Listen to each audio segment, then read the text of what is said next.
What's up, guys? Welcome to Fitter Food Radio. We are at episode 195, and it's me, Matt Whitmore, and my stunning fiance, Keris Marsden. I'm not feeling it today. You're not No. having a fat and ugly day. That's charming. I wasn't going to go that far. That's Mickey I was just Flanagan, isn't going to it? say I couldn't be bothered to do anything with my hair this morning after the beach yesterday, and now it's I'll have to kind grovel of later and yeah, you tell you, like, will. that's not what I meant. I was trying to have a bit of To be bands. fair, I've written a blog about fat and ugly days, so I'll let you off. Okay. We do have them. It was reference to, I know. Mickey You've got dead Flanagan. long hair there, just Have I? dangling off your forehead, yeah. Well, to be fair, I was moaning to you last night that I wasn't Happy with entirely it. satisfied with my latest barber. I'm really struggling to find the barber out here. And it's weird because I'm not that guy, by the way. Like, if I'm not happy with my hair when I'm in the place, I say something. Yeah. You know, I know a lot of people are a The bit like, opposite oh of me who yeah, leaves. oh yeah, I love it. It's amazing. Give them a tip and then come home and say I hate it. Like I'm that annoying guy. I'm like, no, what about this bit? What about that bit? But Do you remember when you actually badgered me to take photos of my hair and email the hairdressers because I came yeah, home, spent nearly £200 and was like, I don't like it. And then you were like, go back, take photos, say what you know. Actually, to be fair, I think we mentioned this before because I got home and you went, I thought you were having your hair done. yeah. Like the ultimate insult. Yeah, it's true. Okay, it definitely is bad. I suppose at least mine only cost 12 quid. Yeah, exactly. So I can't admit, like, I'm not best pleased, but Fine. it'll grow back. It'll grow back. Anyway, enough about Barnets and that. What are we chatting about? We were actually going to talk, we were clearing our throats before this session, and I Yeah. was going to say, oh, I should mention that I'm having singing lessons at the moment. And Yeah. it's turned out to be like, it's actually been amazing. I've loved it. But the reason I did it was because I've had a lot of issues with like reflux and diaphragm tension and all this kind of stuff. And I'd read that voice coaching can help. And Mhm. also when I talk, I'm not very good at breathing. So I talk really fast, as you probably know. Yeah. And quiet. Well, this is the interesting thing. So it's kind of voice coaching that I'm having, but singing lessons. And when you get there, you have to have we do loads of warm-up exercises, which I actually really enjoy. They're things that you would never do, but Yeah. again, a bit like being a kid, it's like a license to just like we have to do like make funny noises, and you can feel yourself using mouth muscles that you've not used for years. So I know it's going to be really good in terms of like firing up different neural pathways and things like. But she said to me, not only do you speak fast, you speak quiet. It's like you don't want to speak up. Mm. And then she was like, you're holding back and you're almost embarrassed. It's like you're embarrassed about what you've got to say. And you need to, so it's kind of comes back to confidence, really. You know, we said Yeah. Ever Yeah. Ceramics, where they were like making their little pots and ditching them because they're like, it's not good enough. And she said, you need to really start to think about your voice kind of comes from deep within and you really project forward. And we do she gets me to do exercises with my hands where I have to push the air in front of me and almost propel the note forward. Mhm. So I have to go like la and push forward. But funny enough, when she teaches, she doesn't say, oh, your voice is quiet or you're holding back on the song. She actually says you hold back in what you have to say. Mm. Like it's just a general statement. And I'm like, this is a metaphor for life. I'd say It it's a is, metaphor. honestly. She's like, you're scared of speaking up. And then she'll go, you need to speak your truth. And I'm like, but I'm just trying to sing Madonna like a prayer. Like, Yeah. Yeah. it's like, and funny enough, that was my first choice of song. She said, pick a song that you love. And I was like, oh, I like Madonna. We're gonna get a little demo. No, because Okay. halfway through she went, yeah, this song's a bit high for you. Yeah. Yeah. We're gonna stop you there. But what's really interesting is you do the scales with us. So at the very end of the session, we get to the point of doing lots of like scales.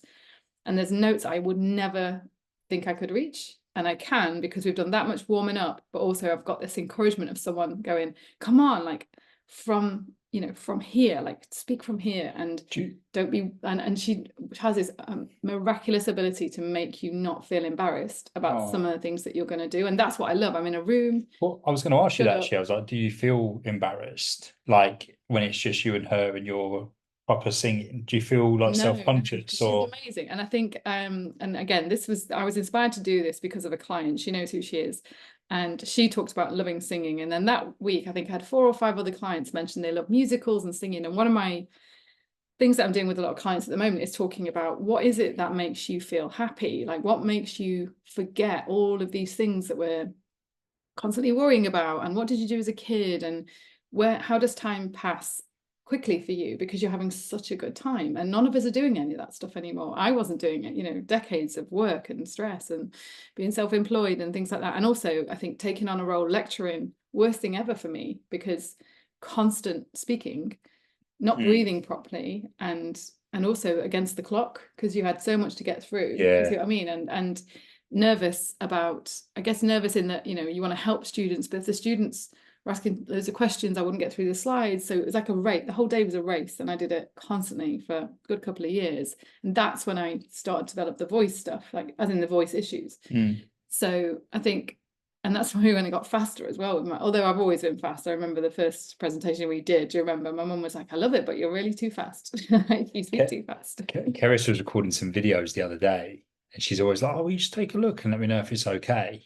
And you know, like on WhatsApp, you can have like normal speed, 1.5, 2 times the speed. Like I thought she had like sped it up, clicked a button or something, and it was really interesting. And this all ties in many respects because it does comes down to lots of different things, I think. Like, but the start of the video, you was introducing yourself, and it was like, you know, "Hi, I'm Keris, you know, I'm a nutritionist, personal trainer, etc."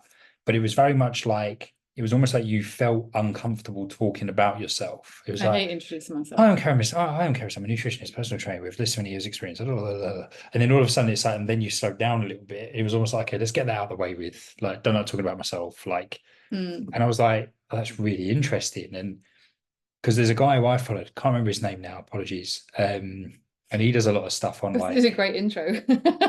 Huh? He obviously does a great intro. Can't remember your name. No, do you know what? I'm terrible for this because, and I don't want to go off on too much of a tangent, but I've decided I'm going to make more of a conscious effort to interact with other people's content more on social media. Excuse me. Because I'm terrible for just consuming it and going, "Oh, that looks good." I don't like it. I don't comment or whatever. Yeah, I'm a bit the same. And I'm a bit like, "Well, that's not cool," because I like it when people like and comment on my stuff. Yeah. You know, I should do the same for other people, you know, that I genuinely have got value from. Yeah. And he's almost like a, I don't know if you'd say he's a speech coach or like a presentation coach, if you will. And he says like one of the most powerful things you can do, or two of the most powerful things you can do, is slow down and pause. Like people feel like there can't be a gap between sentences, like there can't be silence, but it's so powerful. "Hi, I'm Keris. I'm a nutritionist, personal trainer, and all-round epic human being." You know what I mean? Like it's rather. And it's funny if someone introduces me, I prefer it a lot more. That is like just an element of a talk I just don't like that much anyway. Which again, that's obviously needs a little bit of investigating why you don't want to say about your experience, because I guess does it sound like I'm bragging, or do you know what I mean? I don't know, I have an adversity to it. But then equally, I think all of this comes back to me rushing. I'm always rushing, and I think we're talking, definitely there've been situations where I'm like, I want this over and done with, like I'm nervous, but then over time I came to really love presenting and sharing and educating. So why did I still rush? It was like it was a default. But I think just generally I'm addicted to rushing a lot of things, and including eating, working, everything, even having fun. I rush it. I'm like, what's next? When's this? When's the next thing coming? We had a chat yesterday, actually. We had let's say a minor bicker on our walk. Did we? Oh, okay. Maybe we didn't. No, I'm trying to think. You blocked out your memory. What, you in It was your only shoe? minor. It was only minor. Because your shoes. Whoa. Shoot, honestly. First of all, they're Crocs. Okay. They're not. They're not shoes. Yeah. But I was like midway through telling Keris something, and I just happened to stop because something had gone into my croc and was sticking in my foot. For the fourth time. Maybe it wasn't. You exaggerated massively. That's another thing you do. We're on a dirt track, and you rush and you exaggerate. You wear shoes with holes in, like what so it's just constant stopping to pull twigs out of holes and stones out of holes. It was driving me mad. And then you went, "Why won't you wait for me?" You done? I've told the story now. You don't need to tell it. No, but like I was midway through telling her something, right? And we're on a lovely Sunday stroll. You ain't got nowhere we need to be, right? Yeah, I'm talking whilst getting whatever is in my shoe or my croc out. Scarecrow shoes. And then Keris just like carried on walking. And I was like, all right, cool. I'll finish chatting to you in a bit then. Like, and I said, like, why are you always on such a bloody mission? Like, what harm would it have been to literally wait for 15 seconds, carried on like listening to what I was saying, and then we could have walked together. Whereas now I've got to like get a bit of a march on to catch up with her to resume my story. And in my defense, the first 3 times I did wait. By the 4th, I was like, you need to learn to not wear those frigging shoes on a track walk. Like, I didn't wear mine. I love my Crocs. I don't wear them on that track walk for that very reason. By the 4th stone, I'm like, it would make sense not to wear shoes with holes in. But I'm also going to remind you of this when we have a friend that comes and visits us here. And it's amazing because he takes about 20, 30 minutes to clean his feet as he comes off the beach, doesn't he? Every bit of sand is brushed off from the toe. And you're like sat on the step just rocking, going, when are we leaving this place? Will we ever leave this place? So I'm not that bad. It could be worse. Will we ever get home tonight? Yeah. I'm not sure. Yeah. He doesn't like sand in his shoes, does it? No. So that, and then you've got him walking in. You actually encourage him to wear flip-flops, but then he's like, we're going to have to walk a lot slower if I'm in flip-flops. Yeah, it's the trade-off. It is hard. I was speaking to a friend the other day about walking. But we were saying the main thing here, the message was rushing. Yeah, but do you know what? I do genuinely struggle. I'm not the only one with this. I've spoken to friends about this. When you become a walker and a dog walker, you get a certain pace. It becomes really hard to walk with people that are slower. Like, I I'm very inclusive when it comes to like, I never want to not be with anyone, or you know what I mean? But it is really hard if I walked with someone once and I was like, I'm literally starting to get, like, feel my voice going anyway because we're walking so slow. But I don't know. It was just, to me, I felt like I was missing out on. There's so much more ground we could cover. That is frustrating, I must say. Yeah. Like when you have got like a pace, you know, like it's like whenever I go out with my mum, I essentially do like shuttle walking. So so I literally walk up, walk back. You're like, you're all right. She's like, yeah, I'm okay. And I walk up again, I walk back. But then at the same time, there's a lesson there. It's like, you know, sometimes it is just good to slow down, especially if you've got nowhere to be. And, you know, and if you are with someone who is like, I suppose it's hard when you're like, you're an able-bodied person, get a wriggle on. Also, I'm a bit like Hamish, especially first thing in the morning. I have a lot of energy and walking helps me dissipate it. Yeah. So I wouldn't, and actually the friend who said this that made me feel a lot better, she's very kind and spiritual, loving. I'm not saying I'm not those things, but she was like, I just can't walk with certain people. You are those things. I was like, just not when you're walking. I agreed. I was like, yeah, I just have an energy that has to dissipate, and that's why I walk, and I'm used to it, and it's my pace. And to be fair, my second walk of the day with Hamish is slower. It's slower, yeah. Yeah, and I do stop and take photos. It's not like I'll sit down and take in the view and stuff like that. But when I'm walking, I'm kind of like, I've got a pace. Do you know what I mean? So no, it's like someone's like, oh, like you meet someone and you're like, oh, we should walk the dogs together. Like you'd be like, yeah, cool. But what's your average? Yeah, what's your average? What's your walking split? What's your average pace on a flat terrain? Do you know what though? I walk with my dad. Like he is insanely fast now because typical him being very competitive, decided to like, he does a mile a day. Power walk, really. And then he's got a hill that he does, and then he's been like trying to improve his times on the hill and how quick he can do his mile. And so when we walked at Christmas, I think it was like Christmas, wasn't it? Do you know what I do when I get to a hill, Matt? Speed up. That's what he said. Lean into it. Yeah.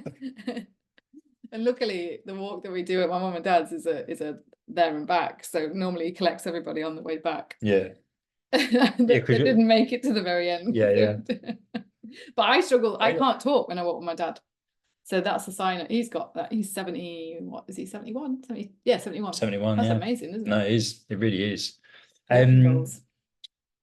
So basically that was a long singing story, but very grateful to my client who basically told me about singing, and then that kind of planted the seed that I'd forgotten about. Oh, I always planned to go and have singing lessons over in the UK, but they're actually all fully booked. And so I've had them now, and it's been, as in Portugal, found somebody. But Yeah. yeah, she has this magical ability, a bit like, you know, you just had the odd teacher at school that just brought all the kind of creativity out of you. Like you didn't feel ashamed or embarrassed about anything or any idea or anything you wanted to say. She's like that.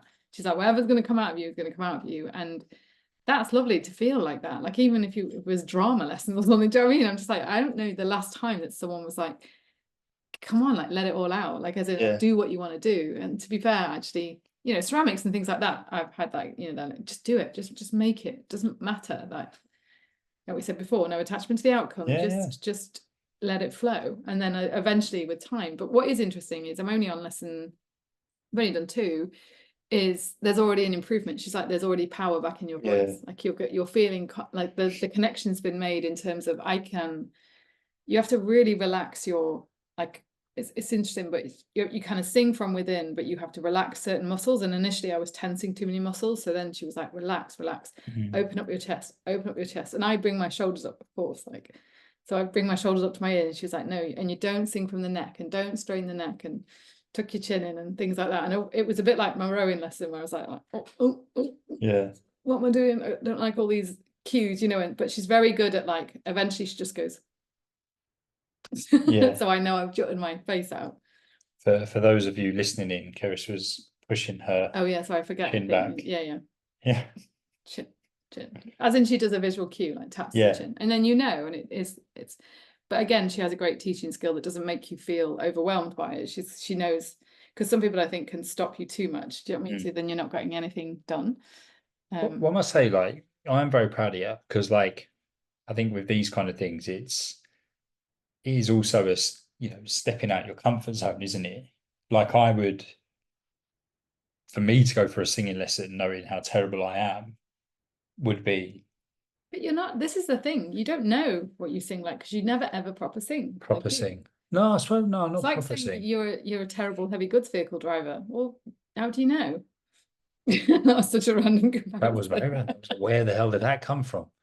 But it's really similar. It's like you've got to coordinate. You've got to have, like, you know what I mean? Like, you just have amazing skills for certain things, but you don't know until you try it. And I think that's true. The problem is, if we didn't try it at school, or we were terrible at it at school, in our kind of formative years, we've, like, this is what we said about, you know, ceramics, art, we've let it go. And I actually met a really lovely lady walking the dog in Aldersur, the kind of town near us. And she was saying she moved here when she retired, and the first thing she did was learn the language. And she said that was and it made an incredible difference to her ability to settle in. Because she said initially she struggled settling in, but her daughter was here, so she wanted to stay. And then the second thing she said was, I got involved in things like art classes and just met like-minded people that were, but she said I was terrible at art initially, and you know, but then she said, I realized that, well, that's not why I'm here. I'm not necessarily going to put this in a gallery, and I'm here to enjoy the process. And that got me thinking, I can't remember the last time I drew anything. I can't even remember when I held a pencil, like, last. So I think there's just something to be said for, like, do these things. And, you know, like, initially you won't be very good, and you may not like it, but if you enjoy the process, or you enjoy the people, or you enjoy the teacher, or the energy of the room that you're in when you do it, then go back, and you know, and don't give up initially, you know, give it time. But then the other thing to remember is, there's a few things I've tried here where I've been like, as much as I'd love to love this, surfing's one of them. Like, I just can't get on with it. It's like, for me, my circulation's terrible. There's too much hanging around. I love the idea of surfing, but I dread it. So after a while, I was like, do you know what? You don't have to surf. Just give in. No, exactly. And don't get me wrong, like, it is a bit of a surfing hotspot here. So I suppose sometimes there's a bit of the pressure, an obligation. Oh, excuse me. Yeah, what's going on? Maybe I rushed my meal earlier. So yeah, I think there is, like, a bit of an obligation. Oh, yeah, I should get into surfing because of where I am. But we were at a friend's barbecue on the weekend, and we got chatting to a guy who was a surfer, and he was like, "Oh, you know, I love it." And, you know, he says, like, I'm just happy if I get like 2 or 3 good waves, you know, like, I'm happy, and I'll call it a day. For 8 hours. Yeah, but I'll be out in the water for hours, and I'm like, oh God, yeah, I couldn't do that. But I don't think there'd be any blood flow in anything other than literally it would, because that rain knots, it'd be just here. Yeah, just a red face. Everything else would look like it's just dead. dead. It is quite eerie, man. Like you're And I literally, your remember feet go like, but the last time we surfed, I remember just thinking like, just want a hot, like I just wanted a hot drink and I wanted to be in the sun. Do you know what I mean? I was just craving getting back on the land. So to me, it's like there are other things I can do. Do you know what I mean? Though, each to their own, innit? yeah, But what I was leading into was like, like a lot's gone on over the last like year, and like we obviously now live in Portugal. There's been a big, huge um kind of like shift in our lives, and we are kind of like very much on like in a new chapter for sure. But like, what are you laughing at? just when you said there's been a huge shift, I kind of was like, what? Sounds like, Yeah, but do you know what made me laugh? Because I did a meditation this morning and you creeped in to do a poo. Very not creeping in any way, shape, or form. It's like clunk, bang. do you know what was annoying with that? I know the dog Hamish tried to follow you. Hamish tried to get in, but what's interesting is this is one of those classic scenarios where the more you try to be quiet, the more noise you make. Yeah. And I just couldn't believe it. I sat on the toilet and I was like, I just literally tried my hardest to be as quiet as a mouse. And I've caused an absolute racket. So we should explain the bathroom's en suite. So I was lying on the bed meditating. And then I was like, no, stay with it. In deep down. Meditation. This is like going to be a positive day. And he was like, inhale through your nose. Oh, that was the next thing. Well, first it was like inhale. It was like pop, pop. And I was like, don't laugh, don't lose it. And then it was like inhale. Oh God. My moment's gone. Like, and then I was like channeling my inner Buddha, going, don't get angry at him. Yeah. I was like, you needed to go. Wait, I had 4 minutes left. No, do you know how long I'd been waiting already? It was painful. And I was trying, and I was like, I can't. Sphincter training. Yeah, You should embrace it. I've reached my limit. We need a little outdoor loo, don't we? Like a little compost loo outside. That'd do me. I'm happy. I don't mind where I go. I'm easy. You saw the state of the loo that I used when I was in Wales on that stag do. Oh yeah. It was that was a compost loo, wasn't it? Outside. Yeah. Literally outside. But sorry, go back to shift. Yeah, shift. Like this kind of like brings us nicely to what we were going to talk about, wasn't it? Yeah. So let's say, I don't know, I'm trying to think of how to lead into this. And all I will say is like, this has all kind of been part of the journey. Very much started as your journey, and you inspired me to do it. But to be fair, the shift bit is interesting because what we're going to talk about today essentially is experience with medicinal mushrooms. Well, psychedelic mushrooms, not medicinal mushrooms, because medicinal mushrooms is things like lion's mane and things that you can get in supplements. This is more, and again, I've done some training on that, and they have some fantastic health benefits. However, didn't work for me, as has been the case with most supplements over time and different dietary interventions. So I started to look at other things, and when we were back in the UK, I said to you, I had this big list of things, didn't I? That I was like, okay, what about if I tried?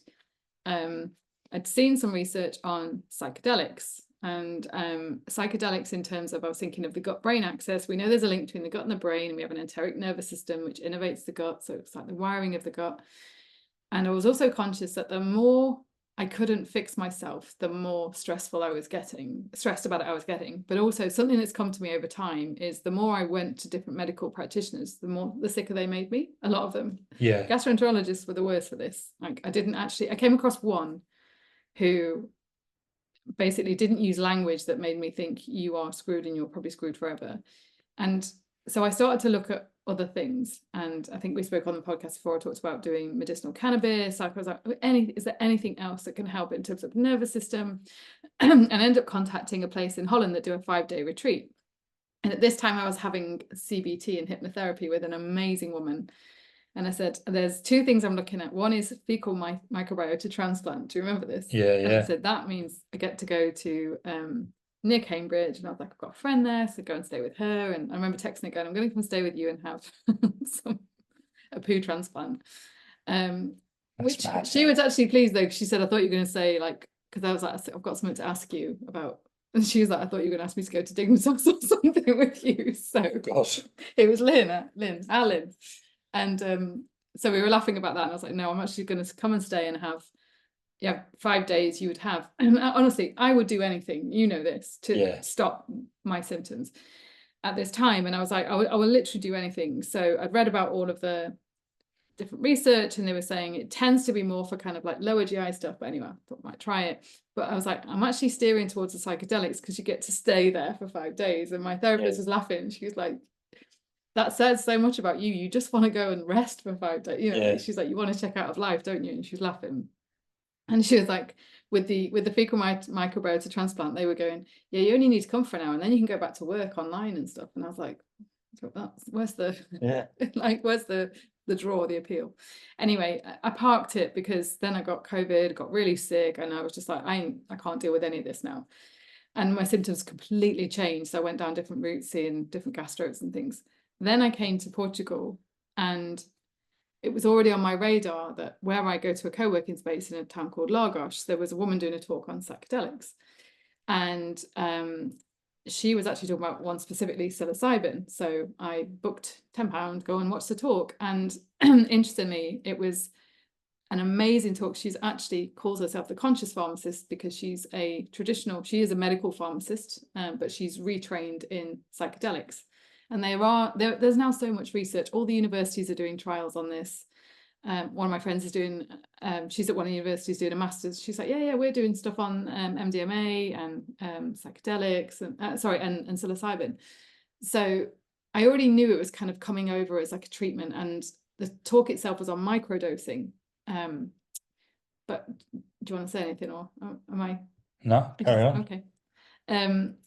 Anyway, I approached her. What was really nice about that talk is it's when I'd made friends with some people here, because it was obviously like people on the same page as you, and we got talking afterwards, and we met a couple from Dublin who run gyms. So instantly I was like, are you gonna do microdose? And then we got talking, like, why were they there? And it was just really nice. It also became a way to connect with people, which is amazing, because if you think about fungi, mushrooms, and the kind of the hyphae, you know, like as in the mycelium network. I'm actually reading Entangled Life at the moment, which is about how fungi are everywhere. We just can't see a lot of them. Like, they're all over you, they're all over me, but they're also all over plants. And then they reckon that there's like fungi inside bacteria, and maybe and maybe viruses and things like that. And you know, like, it's all about the ecosystems essentially. So nothing is alone. We're all it's all well, basically one giant ecosystem. So anyway, so it's just interesting that event turned out to be somewhere that we made friends with people who are now like lovely friends really of ours, and many of them have come and done the psilocybin ceremonies with us as well. But the Sarah who ran the talk, and we'll put her details in the we don't do it every week, like no, well, just to be clear, I was really curious about microdosing. So I thought microdosing a small amount, this is what I've seen the research on, would be beneficial. However, when I spoke to Sarah, so it went over at the end of the talk, I asked about 10 questions about gut-brain axis, and loads of people were actually chipping in and saying to me, I said, does it help with kind of restoring gut-brain function and the kind of GI motility side of things? Does it help with this? Because it works on serotonin receptors. So I was like, would it help? You know, especially a system that's been like knocked out by COVID and a lot of stress and, you know, fear, like, will it help with the serotonin element? And I should also say that a lot of gastroenterologists kept saying to me, your only route now is basically sertraline, which is an antidepressant, and amitriptyline and nortriptyline, and all of these work on the nervous system, and they kind of calm down the wiring of the body in different ways. And obviously sertraline is what's called a selective serotonin reuptake inhibitor, so it keeps more serotonin circulating. There's loads of debates about all these medications. Is it placebo? Does it work? And I said to you, there was one thing I noticed about sertraline, I may have mentioned it on the podcast before. Literally within one day of taking it, I woke up at 2 o'clock in the morning and had a bowel movement, which you can't really placebo that, because I was asleep and I woke up and went, oh, I need a number 2. So that's when I was like, oh, this is going to work. I really was convinced. I was like, it is stress and it is serotonin and this is going to work. Of course it didn't. And after a while, I did stick with it. I wouldn't say I felt any worse on it. Some people say they feel really tired, and some people get reflux because it slows everything down. I would say like it probably had a minor beneficial effect in that it helped. I remember feeling like my lower stomach was more relaxed, and I felt that with nortriptyline as well, but it didn't stop all the symptoms. So it was just a sticking plaster. But anyway, in the talk, I asked lots of questions, and a lot of people were telling me that they felt like psilocybin had really helped their digestive, like their digestion generally, and especially the kind of regularity of their bowel movements and things like that. Anyway, I went over to Sarah at the end of the talk and asked and said, I'd love to work with you. It's nice that you're a pharmacist. I feel like I could really trust the dosing. She knew dosing inside out. She knew timing of dosing. Also, as well, like, just this is just something to add. And we were chatting about this the other day, is you just got a really good energy from her as well, didn't you? Oh my God. I don't know if she saw like the worry in my face, because obviously I was living in Portugal on my own then, but she gave me a big hug as we finished. And I was just like, not that I want a gastroenterologist to hug me. I would just like a kind word to come out of a gastroenterologist's mouth. Do you know what I mean? Like you're going to be all right would have been nice. What I was going to say, yeah, like what I was going to say was, though, you just get vibes from people, don't you? I think this can go like even like something completely random, but like we had some people come round to quote for a paint job at the house, and it's like essentially they're going to say, yeah, cool, like, you know, I'm a great painter, I can do this, I can do that, and they're going to give their quote. But we just got a really good energy off one of them, didn't we? Like, it was almost like, and he was an amazing painter, and we had some really good convos when he was here and stuff, but it was all about the vibe. It wasn't about the best price or whatever. To be fair, we saw my book on Entangled Life, and we got talking about everything from mushrooms to he'd had stomach issues linked to stress, and we had these long chats about he's training in internal family systems, which is like a new thing, looking at like how your upbringing can create emotional things. It was and you were like, get out the kitchen, he needs to get the job done. It's a great chat, but our living room is not done. But you know what was a real giveaway as well, for not a giveaway, but you always look at this, we both do. He walked in and got down on the floor with Hamish and proper snuggled him, kissed him, and he's like, who's this guy? And we're always like, oh God, like good egg. And it's funny because Hamish sometimes just doesn't like people, you know, and he absolutely adored him. But I think dogs are such good, I don't know, they sense energies. So they could probably sense, if you want to make it a bit more, you know, they could sense nervousness and fear, but I think they can sense evil, you know, like I might have told this story before on the podcast, so apologies if I have. But I'm gonna tell it again. I went into a sports shop in Tunbridge Wells with Hamish. Oh, I've told this. Have I? Yeah. And there was this guy that, like, Hamish just, for whatever, I mean, he looked like a perfectly normal guy, but you know, looks can be deceiving, I guess. I'm sure he probably was, but Hamish just didn't like him. And I've never seen serial killer. Never seen Hamish like act like this to a complete stranger. Like, kept barking at him, growling, and this guy wasn't even doing anything. He'll bark at a lot of people, but not like that. You can tell when he's just barky, and then but straight away I had my back up because I was a bit like, almost like, you know, when you're squinting your eyes a bit, like, what's going on with you then? What's your story? Because I trust my dog. Well, we were also saying here, like, he has been an amazing wingman for making friends. Like, oh yeah. He's occasionally like wandered over. Obviously, people have got dogs, but he'll wander over and he's like humped other dogs, and then we've chatted with the owner, and then it's like some of our best, I'd say nearly all of our best friends we've found in the last 5 or 6 years since leaving London was through Hamish. 100%. And it was hard in London because so many places were not dog friendly and we couldn't take him. It's changed now a lot, I think, because everyone works from home and then they bring their dogs into work. But we really struggled, didn't we, in terms of, that's why we left London in the end. We're like, it's not really suitable for a dog. But here, like, even shops, it's so nice. Like, because it's now August, just gone August here, and it's cooler inside a lot of shops, but a few shops are not dog friendly. A few times, you know, I'll say to, like, I often get him to sit on a doorstep. He's really good at that. If I'm literally just going to pop in and grab milk, he'll sit on the doorstep, and people always smile and go, oh, that's so cool that he'll do that. But with it being a bit hot, every now and then he's just creeped in the door and lay down because he wants the cool floor. And so many shopkeepers have just been like, yeah, he's fine. Just, even though it's not dog friendly, they're just like, yeah, he's fine. Just leave him. And I'm like, oh, I'm going to shop here every day as a thank you. So yeah, that's a big digression. Sorry. So back to psychedelic mushrooms. Weeding back. Yeah, I got a really good energy off Sarah.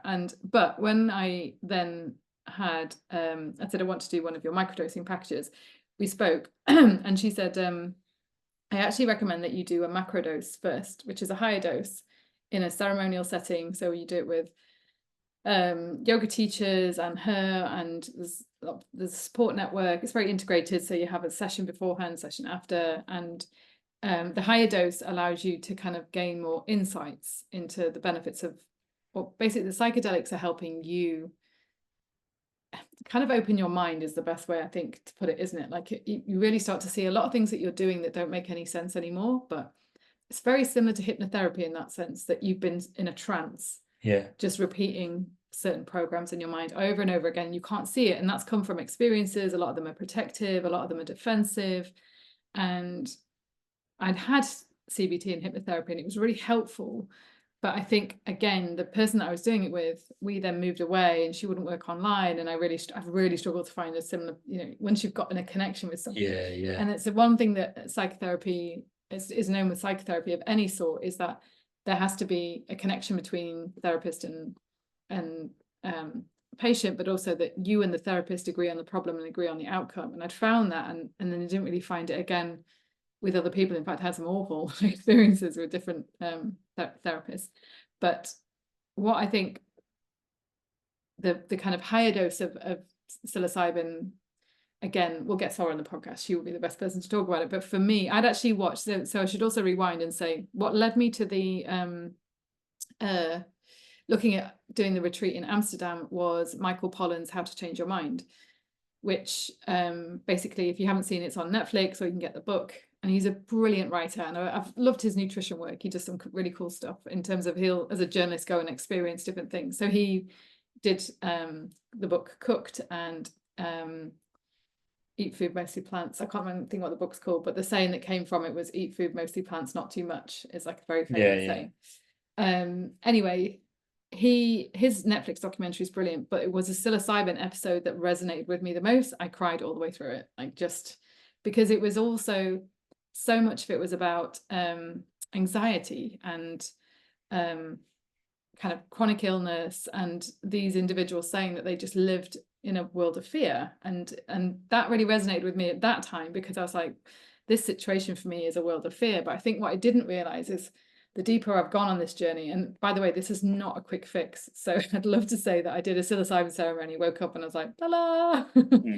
But part of me knows that that wouldn't have taught me anything.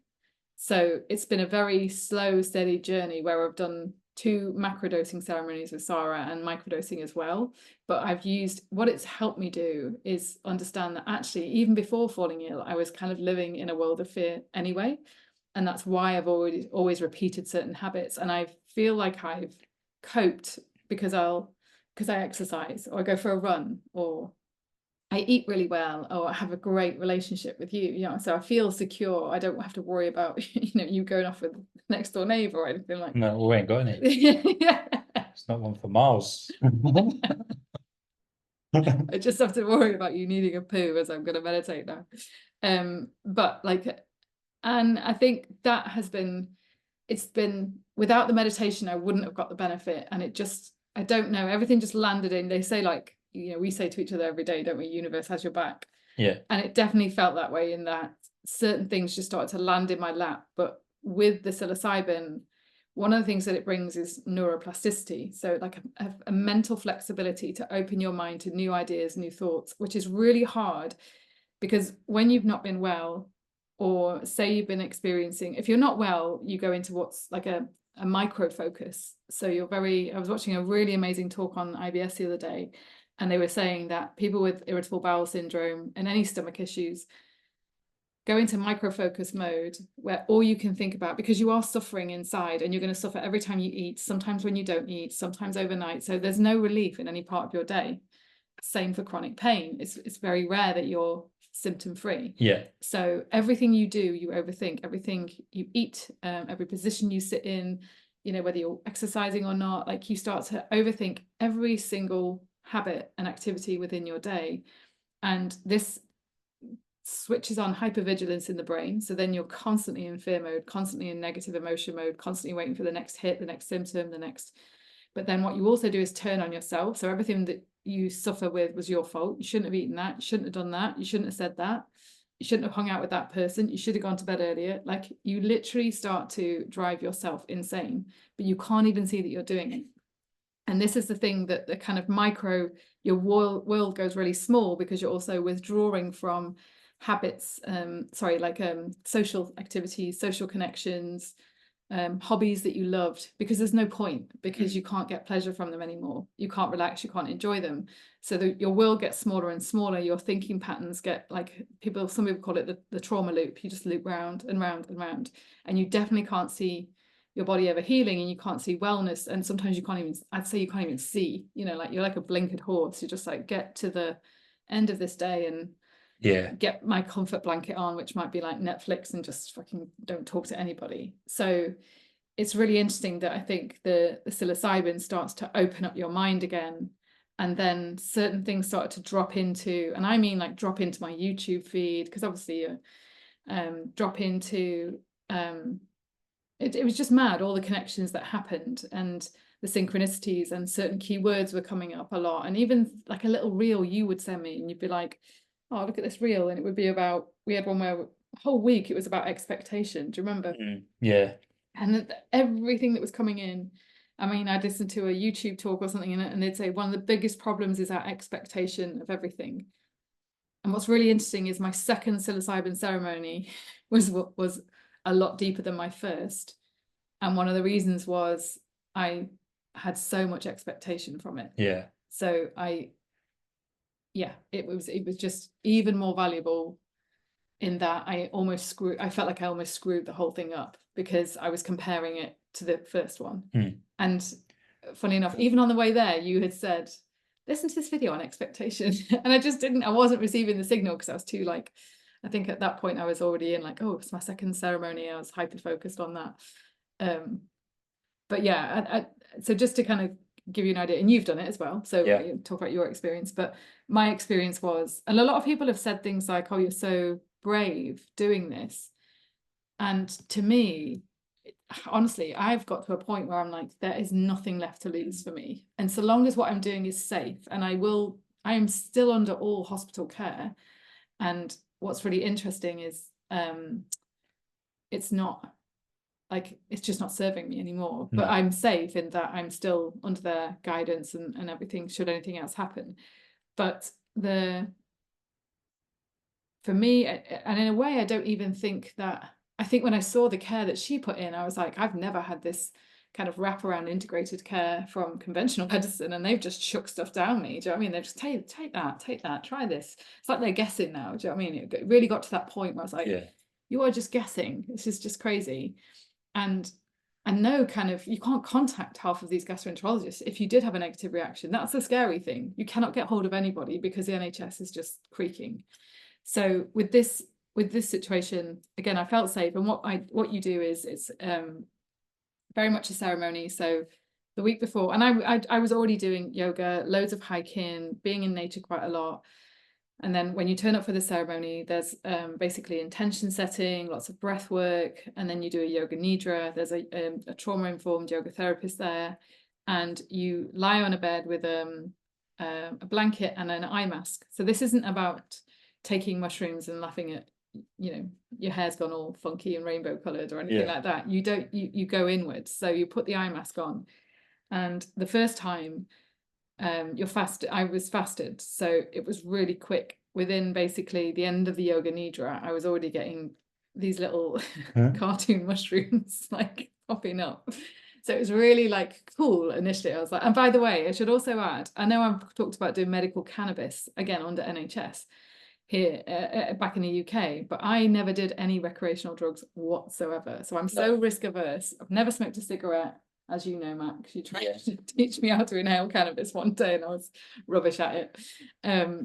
Never inhaled a cigarette properly. I think I held one in the park and like put my lips to it, and then like blew it. I don't know, but so yeah, I'm very risk averse about this sort of thing, but this felt very safe. And basically it started off with visualizations, which were very kind of just colors and shapes. And the other thing they have is music and quite a lot of incense and a drum and singing. That one of the yoga teachers sang a bit, and so it just feels really safe. And the kind of journey that I went on was very much I kind of joked at the end, I was like, it was like Glastonbury for me. Like I just saw colors and shapes, and I had no pain, I had no worries, nowhere to be, no fear, no need to rush.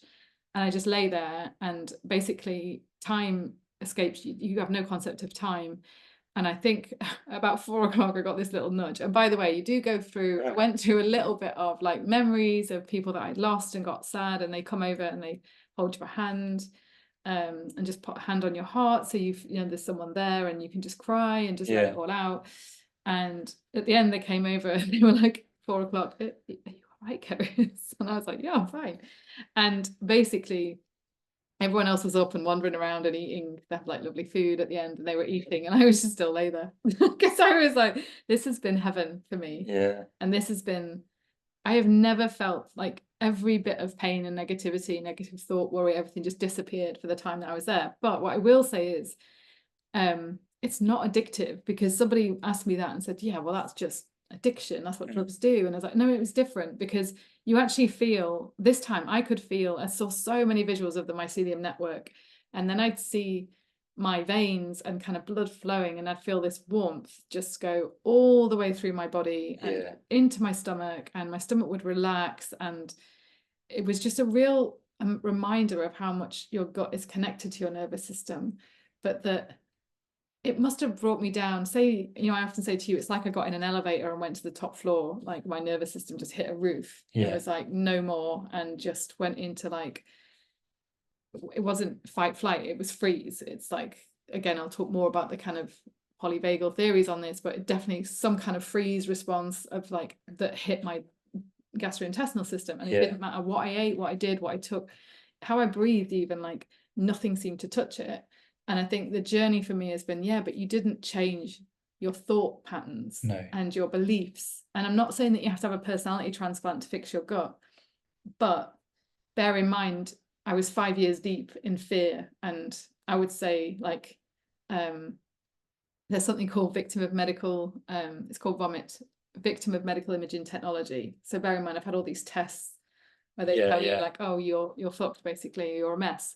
And then I've also had, like I said, gastroenterologists go, you're probably gonna have to live with this. Like, we're just, people live with this, just man up type thing. Yeah. So I'd also had a bit of gaslighting going on. And it's like, to come back down, like I said to you, I think I need to come down floor by floor. And it was actually, I had some cranial sacral therapy here last year. And she said to me, you need to do some somatic experiencing and somatic tracking to see how your emotions manifest with like some kind of tension or physiological change in your body. And again, I tried to work with somebody, but didn't really feel like I was benefiting from it. But maybe because I didn't quite understand it, or I was just so obsessed with my symptoms, I was like, well, I've done 3 sessions and no symptom has gone, so I was really like, nah, that doesn't work. Whereas with this, I think it's like, it brought me down a load of floors, almost to say, like, this is what it will feel like, this is where you will get to, and this is where you'll get to organically, like through you healing yourself. And then as you come out of the ceremony, it's like, it's just opened up some windows for you to go, okay, let's step back from this situation, and like, what can I do? And again, after the first ceremony, you have an afterglow. I think you were like, Keris has had a personality transplant. Like, this is amazing. Yeah. Because you have 24 hours where you're just like, woo. But then slowly, of course, like, things return, symptoms return, and like worries return, work stresses return. And then I'm like, okay, sleep issues return. So it wasn't like a fix. But then I carried on with the microdosing and the coaching with Sarah. And then gradually, like I said, it's only when I got my head around more work on the nervous system, more work on I did a bit more hypnotherapy. But the absolute game changer, as I said in the last episode, was meditation now for me. And actually finding the right person to help me with that, and finding the right, and the thing with the mushroom, I've heard lots of people say this, is you come away from it and what you want back is connection. And it's connection to self, connection to others. And the thing about illness, and even just anxiety, I've realized I've just been in a state of anxiety all my life, but it's just been Keris. Do you know what I mean? I didn't know. You would always say I was a worrier, but you would never have gone, Keris suffers from anxiety, would you? Oh, nice to meet you. My name's Anxiety. I'm in Keris. Yeah, it would be that. I could totally see you doing that. You could go, my name's Mark. No, you are sorry, that's rubbish. Yeah, that is my name. I was gonna say, like, it's like you going up to someone and going, "Hi, I'm muscle. I mean that." Like, you just are muscle. Do you know what I mean? Like, that would be the equivalent. But I am just anxiety, but so much so that Not just a piece of meat, you know. yeah, yeah. Actually, I'd say that you are, I was going to say kindness. That's what I would Oh, say. But you could also say so many words: oh, integrity, honesty, chivalry, lots of words. And you are those things and you embody those things. And I always knew, like, you could always say, like, I've cared a lot about people. You've always said that.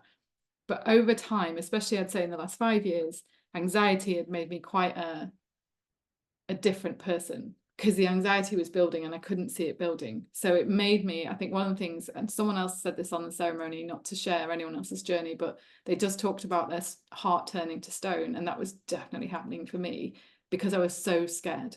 And yeah, I was so scared. The more I was suffering, the more I didn't want to love anybody. Not that I fell out of love with anyone, but I almost definitely kind of withdrew a bit or tried to almost numb myself a bit to caring, because including Hamish at times, because I didn't want to be hurt again, if that makes sense. Like, you can't take any more. You're at max capacity with your fear, and you're like, yeah. But and so that's like a it's like a protection thing, though, isn't it? completely, Like, completely. So I remember thinking, it's like I can't feel things anymore. And I actually spoke to someone, and then people start to throw scary terms at me like disassociation. And yes, there were definitely elements of that. But I remember thinking, like, I love Hamish and Matt so much, but I am just like almost screeching at them most of the time, or just frustrated with them, or just snapping at them. Why is that? Like, and I'm sure loads of people out there are relating to this, like your kids, your mum, you love them all so much, but when you're not in a good place, yeah, you're literally just firing off like negative, kind of interactions, and you don't even know when, and then it's coming back negative, and everyone's just like, like keep out of the way type thing. And I think some of it has been going back to the connection. I had to go right back down inside myself and remember, like, these are my values, these are my default emotions. And it is a lot of, like you were saying, kindness and empathy and things like that. And then there was a degree to which I needed to write some letters, have some conversations, do a lot of breath work, do a lot of time out on my own, and like really connect with myself before I could then start to connect better with others. and yeah. and then start to see a future where I can see all of this kind of falling into some kind of purpose for me eventually, where I'd love to bring a lot of these modalities together for other people. Well, it's interesting though, isn't it? Because it's like I think it's so important to like highlight here. Like, I don't know, maybe anyone listening might have experience with like psilocybin, like ceremony or something like that. But like you said, it is a ceremony. Like, it's not a, oh yeah, take that and see what happens. Like, the whole day is like That's what this. that's what a lot of our friends do. Yeah, we've got friends that Dabble. yeah, Yeah. that dabble, and in a way, like, that was my perception of how people take psychedelics. Yeah, yeah. It was like, when you're having a few drinks and you might have some mushroom chocolate, and then you have a little giggle because someone's hair's on fire, even though it's not. Like, and even though I hadn't tried that, like, that was my experience with it. But like you said, like, this is very much a ceremony, and like you set your intentions for the day. There's lots of like, the environment is amazing, and it is a day. It is like a whole day, and like you said as well, like, when people think, oh, is it addictive? Is it a drug? Is it whatever? Like, who we've done it with, she's like, I don't let anyone do it within 3 months. Yeah, yeah. So, I mean, like, that's her thing. It's like Yeah. you go away and you sit with it and you work with it, whatever came to you on the day. But what's interesting is, like, we often talk about journeys and chapters and stuff like that. But actually, there was a time when maybe if you had said, oh, Matt, I'm looking into this like psilocybin retreat, I'd been like, what? Like, why would you do that? Like, why would you want to take mushrooms and whatnot? But that's how I know I've been on a bit of a journey as well. Like, I'm a lot more open-minded to things, and I have to like say, I've been so grateful for Michael Pollan for doing that documentary, because I've been able to get my parents can watch that and Mm. they understand it. You know, it's almost like it's, but hear it from somebody that's your age and with, you know, background in research, and then the Yeah. university's doing it is really helpful as well, isn't it? I think. Oh yeah, for sure, for sure. And it's like, but you went down like you know, you kind of got this ball rolling, so to speak. And then of course, like I did mine about a month ago or something. No, longer than that now. I'm trying to remember. I think you were Anyway, June. can't I remember. can't remember. But it was a while ago. Yeah. And yeah, like I think like the most important thing is like you set an intention, but you can't be hell bent on an outcome because there's absolutely no way of knowing what the outcome is. And that was a big part of our conversation before your first one. It's like, you know, don't place this pressure to kind of do this ceremony and then come out and be symptom free and Yeah, all your yeah. health's as it was. And it was all just a glitch that's like whatever, because I think that's the worst thing you can do. And And also, you're not going to have some kind of spiritual awakening or epiphany. It's a lot of work that you do before and after the ceremony, or just after. yeah, If you don't have exactly. the mental flexibility now, it will come after. Well, interestingly, like um when I did mine, when they were like, what's your intention? And you don't have to say it out loud, you can just keep it to yourself, which I did. But my intention was very much like, I almost don't want to set one.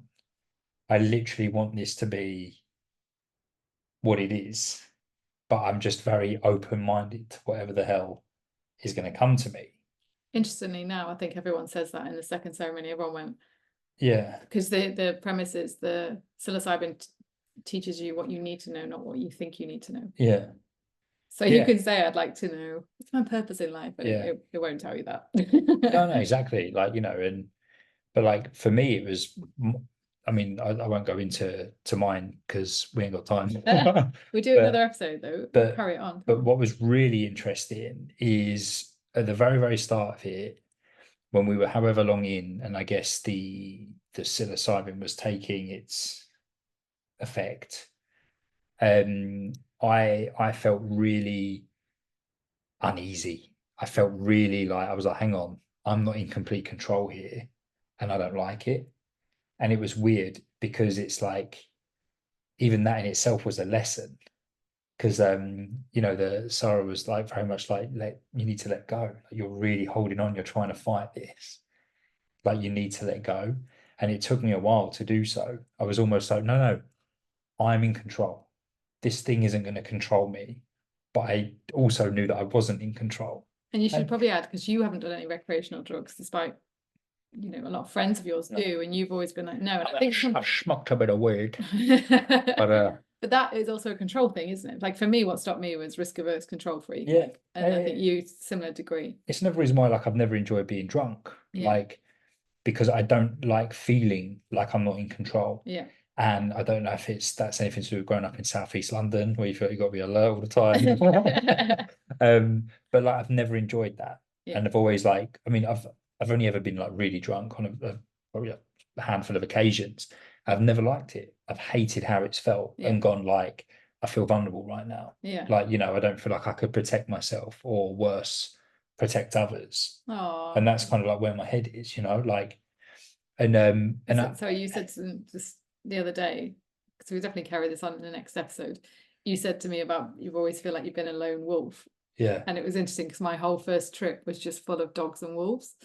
And I was like, but wolves, I don't understand the wolves. Like, and there's all these visions of wolves coming to me. And I was like, oh, and then you said it, you're like, I'm a lone wolf. But equally, like I didn't say it in a negative way. You know, it wasn't like oh, you know, I'm lonely, I'm on my own. Like, you know, No, you said it as in, but you have always been, I like to stay ahead and protect. Like that was the way I interpreted it. I said, you are like, but in work, in business, you often like to be working alone. Whereas I've always been like, I don't like being on my own. I don't like working on my own. I don't. Well, it's interesting, like, because even here, like, you go off to either a coffee shop or a co-working space, and I just stay at home. Yeah. I'm like, no, I'm good here. I can live on my own. Yeah. I can't work on Can't my work own. on your own. And I don't like being in business on my own. Whereas you're very much like, no, I'm a lone wolf. I think again, it's a control thing. So you're completely in control. Well, and that's the thing. Like, I think for me, that was one of the biggest lessons. As much as at the time, I was like, I was thinking to myself, what can I do to get this out of my system as quick as possible? Really? So I could just go home. Yeah. Like, this ain't for me. I need to Netflix and chill. Yeah.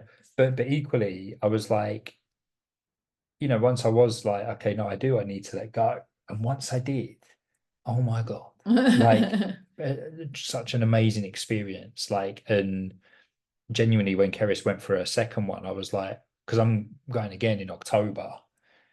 I'm genuinely really looking forward to it, and I'm ready for again whatever comes of it, because I did come away with some really powerful stuff that's massively helped me. We should probably add here as well, I'm not promoting this, and I'm No, not saying anyone listening should do this. And it, before, I would say prior to falling ill, I don't think I needed it. Well, no. I do think I needed it, but I couldn't see that I needed it.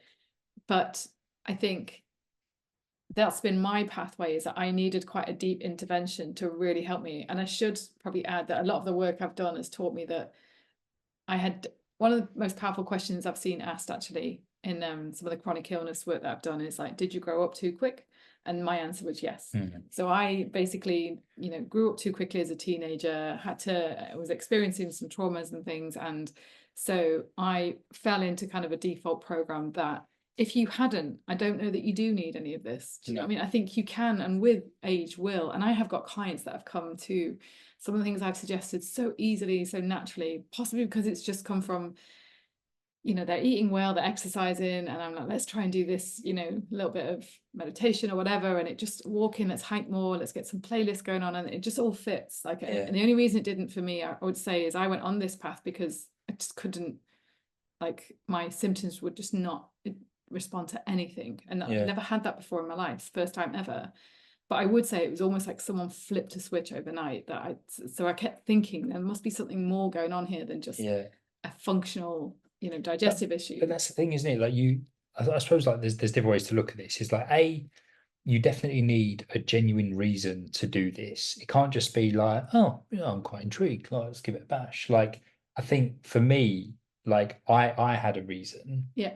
Like the last couple of years has probably been the most mad of my entire life, which again, maybe save that for another podcast. But like, I almost feel like this last 2 years has just been the biggest, I don't know, trying to think of a word to even describe it. It's almost feels like a 20 years of life was almost condensed into two. I think you've had your identity questions so much and challenged, like everything from your kind of, you're not egoic in any way, but you did have some things that you really wanted to achieve, and it's all been challenged, and life's just been throwing like curveball after curveball at you. And so what I wanted for you was to gain similar insights to me, in terms of, I just think with your skill set, you are designed to help so many people, and you mustn't lose that vision, and that kind of, that, like, understand your potential and see it. Like I think it's so sad, like the way the world has changed with technology, Instagram. I think so many people are losing confidence and belief in themselves, and it's such a shame. So there's so many amazing practitioners just can't keep up, like with the algorithms, and so no one sees them, so the businesses are suffering. And it did give you that kind of deep insight of like, but what am I meant to do? What am I good at? What am I here for? I think there definitely was that, for sure, like 100%. And like and you had a chat with a baboon. I did, massive baboon, my God. He was huge, and he was purple of all colors, but it was a good chat nonetheless. But no, but it has been like a crazy couple of years, like for so many different reasons, and it's probably the combination of it all that kind of just, I suppose, that allowed it to get on top of me as much as it did. Like maybe if you had spread out those things a little bit more, I would have been a bit better at coping with it. But anyway, like, what I'm saying is I had a good reason for me, like I felt. But just to go back, didn't want to interrupt you then, but I want to say, like, we already eat well, walk, get 8 to 9 hours sleep, meditate. You were meditating more than me last year, and journaling. We were meditating, and I just want to say, like, these things, I feel, if you can get them in place first, before you do the deeper work, because they're going to be, you're just resourcing your body ready, for it. Oh, for sure. It's like you're setting foundations, and it's like oftentimes there's a lot of other things you can try first. And I think, like you had said, like you had exhausted so many things, and this was on your radar, and it just fell in my path. So I was like, I think it's meant to be. Exactly. And But I suppose what I was going to say was, is like, whilst I'm doing another in October, and it's interesting because you were actually seeing if I wanted to do another one sooner, and I was like, no, I'm good. Yeah, Like, yeah. and I wanted to wait a bit longer, and because that just felt right for me. And who knows, like, this may be some, the next one may be completely different to the last one. It may be negative. It might draw out different emotion. I don't know. Like, but I'm ready for it. But what I'm trying to say is like, it may be the last one I ever do. Yeah, It, yeah. it may Yeah, be same. it may be, Actually, yeah, same. there may be many more. Who knows? And I think that's the beauty of this. Is kind of like you just go with what feels right for you Yeah. each time. You don't make these decisions. So, um, but yeah, I look forward to sharing a few insights Yeah, we should do because another episode on that. on the Like, next one, yeah, because they were incredibly powerful and just really nice, and they've have had that really positive knock-on effect to us and our lifestyles and even just how we are with other people and whatnot. It's been great. yeah. And I think, like I said, I think it opens up your mind to take on concepts that I just written off. I don't like, I almost convinced myself I couldn't meditate. I can't be that stillness person. I can't do this. I can't do that. And it's helped me to see that I can. That's But I think also to actually understand the concept better, if that makes sense. Like I'm not just doing breath work for breath work's sake. no, exactly. It's like like you all have your. It just gives things that little bit more oomph, Yeah, I yeah, yeah, guess. definitely. You know what I mean? Yeah. But I hope you found that interesting. We shall share a few more of the insights next time. But again, just to reiterate what Keris said, it's like we're not promoting or anything like this. Like we're just very open books with you guys, and we like to share our experiences with things like the good, the bad, and the ugly. So yeah. As always, if it is any questions, give us a shout, and otherwise we'll see you in episode 196. Bye bye. See ya.